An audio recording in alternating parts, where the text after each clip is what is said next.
Muy buenas a todos y bienvenidos de nuevo a Camps and More. Hoy os traigo la review de la Lumix FX10. ¡Comenzamos! ¿Quién dijo que se necesita una cámara carísima para capturar la magia de la calle? Hoy te traigo una pequeña joya que encontré perdida en el tiempo, la Panasonic Lumix DMC FX10, un nombre cortito. Una compacta de hace más de una década que estoy usando para street photography, y te sorprenderás con lo que puede hacer. Es que para ir por la calle no hay nada como ir ligero, por eso traigo aquí mi super mini Digicam, que me está dando un mensaje de alerta por ahí.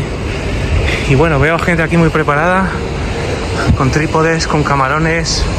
Yo vengo con lo puesto y a ver qué sale.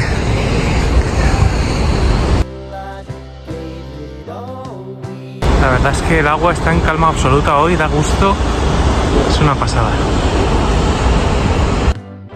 Pero la verdad es que con esta luz tan maravillosa en la ciudad de las ciencias, aunque fotografíes con un zapato, te va a quedar una foto preciosa. Hay aquí alguien de los míos con una cámara analógica.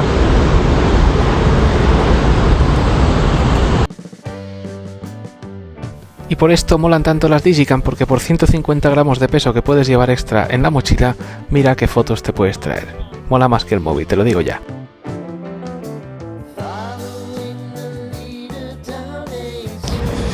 Muy buenas a todos, tempranito por la mañana de nuevo y bienvenidos a Camps and More. ¿Te apetece disfrutar de un 35-2.8 en la calle? Quédate y te cuento. Disparar con una cámara compacta, bien sea esta Lumix o una Kodak Pixpro de estas modernas, da igual que tengan muchos años que pocos, un poco cumplen las mismas funciones. Y aunque parezca solo que es apuntar y disparar, tampoco es tan sencillo.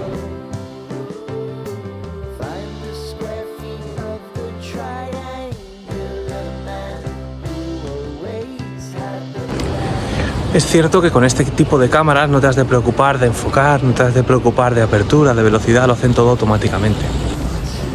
Pero por otra parte, los sensores que llevan dentro son sensores pequeñitos, tienen que caber aquí dentro. Los procesadores son procesadores bastante lentos, no son lo más rápido del mundo, con lo cual todas las funciones se convierten en algo, digamos, más tedioso y en lo que tienes que ir pensando poco a poco, sobre todo a la hora de enfocar. También ocurre que sus ópticas suelen ser zooms, no ópticas fijas, y que tienen unas aperturas pues bastante cerradas. En este caso, en la focal más corta, en el 35 milímetros, tiene una apertura de f2.8, lo cual está muy bien. Pero bueno, esto tampoco es tan fácil de encontrar. De modo que estos sensores pequeños, estas ópticas que tampoco son ninguna maravilla, aunque ya te hablaré después de esta, hacen que la calidad de la imagen sea ese tipo low-fi que la gente busca cuando está buscando una Digicam, que es lo más parecido a ese rollo low-fi del analógico.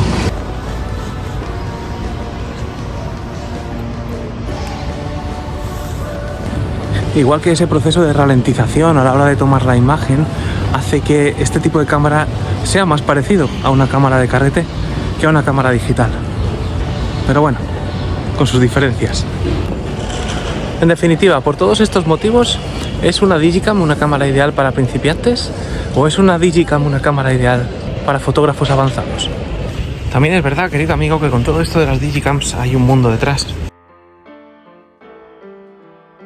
Digamos que cuanto más antigua, más lento es el procesador, generalmente peor es el sensor, peor es la calidad de imagen y peores son las ópticas, generalmente. Y cuanto más moderna, más rápida va, pero menos look retro tienes. Se trata de buscar el equilibrio, como en todo en esta vida. Las más viejitas suelen contar con sensores CCD, que dan ese look más orgánico. Sabes que los CMOS, bueno, son más fieles a la realidad.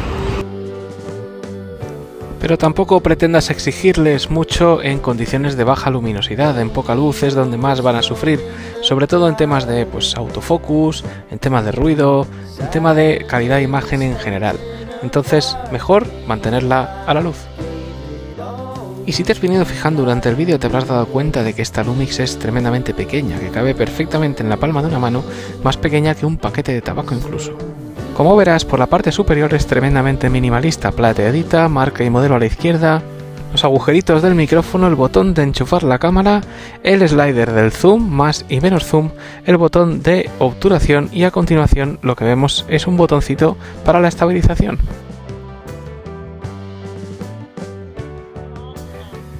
A continuación, la parte trasera está presidida por su pantalla en el lado izquierdo Y en el lado derecho, coronando, está el dial de los modos. El dial en el cual puedes elegir entre un modo de escena, un modo sencillo, un modo de reproducción, el modo de ISO inteligente, imagen normal, macro, vídeo o imagen en movimiento y un modo de impresión. Toda una fantasía para la época, ¿eh? La parte frontal está presidida por este objetivo firmado por Leica. Su rango equivalente en paso universal es un 35-105, es decir, es un zoom 3x o 3x, cuya apertura variable se maneja entre el f2.8 y el f5.0 en la parte más larga del objetivo. La pantalla de 115.000 puntos y 2,5 pulgadas, bueno, cumple su función, no es extremadamente brillante, pero la verás suficientemente bien, sobre todo si la miras de frente. Como quieras mirar de costado, es más complicado. 6 megapíxeles, un ISO forzado hasta 3200, ojo, una velocidad de obturación máxima de un 2000avo de segundo y, bueno, pues funciones de vídeo en 848x480 puntos, olvídate del Full HD siquiera.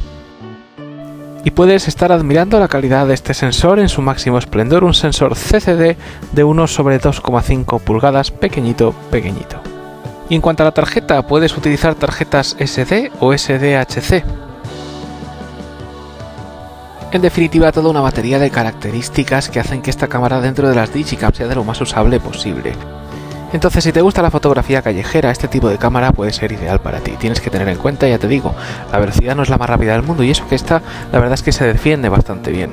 La calidad de imagen es lo que es una calidad de imagen muy decente, pero que dista mucho de la fotografía que puedes hacer con tu móvil, lo cual, para mí, es mejor.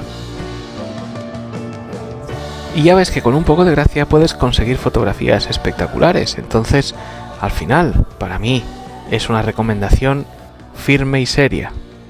Pero no solo esta que te traigo en la review de hoy, tienes montones y montones en el mercado de ocasión. Busca una que se acople a tu presupuesto y dale duro. Sin más, espero que te haya gustado el vídeo. Si fue así, déjale tu like, compártelo con esa persona que crees que le pueda ayudar y sobre todo suscríbete al canal para más contenido como este. Un abrazo grande y paz. ¿Sigues ahí? Espérate, no te vayas aún. En breve te tengo que anunciar algo muy chulo, así que estate atento al canal, porque se vienen cosas nuevas. ¡Otro abrazo!